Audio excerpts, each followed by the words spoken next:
இன்னும் சொல்லப்போனால் 2 திராவிட கட்சிகளாலையுமே தனியாக நின்று ஒருத்தர் வீழ்த்த முடியாது, கூட்டணி வச்சு தான் வீழ்த்த முடியும். திமுகவை வீழ்த்தணும்னா அதிமுக சில கட்சிகளோட கூட்டணி சேர்ந்து தான் அதை சாதிக்கணும்.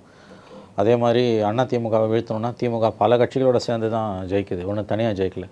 அப்போ திமுகவை பார்த்தும் மற்ற கட்சிகளுக்கு புத்தி வரலன்னா இன்றைக்கி திமுக எப்படி ஜெயிக்குது? எல்லாரையும் சேர்த்துக்கிட்டு தான் ஜெயிக்குது, குட்டி குட்டி கட்சிகளை கூட சேர்த்துக்கிட்டு தான் ஜெயிக்குது.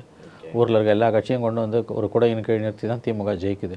அப்போ அதை பார்த்தும் விஜய்க்கோ மற்றவர்களுக்கோ ஞானோதயம் வரலைன்னா ஒன்றும் பண்ண முடியாது. தனியாக நின்று ஒருபோதும் விஜயால் திமுக வீழ்த்த முடியாது. தனியாக விஜய் நிற்பார்னா அது 4 முனை போட்டி, கண்டிப்பாக 4 முனை போட்டி ஆகும். 4 முனை போட்டினா அது திமுகவுக்கு தான் லாபமாக போய் முடியும். ஓகே, ஆனால் பேசுகிற ஒவ்வொரு மேடையிலையுமே திமுக வீழ்த்த வேண்டும் தானே சார் பேசுகிறாரு? அது அப்படி தான் பேசுவாங்க.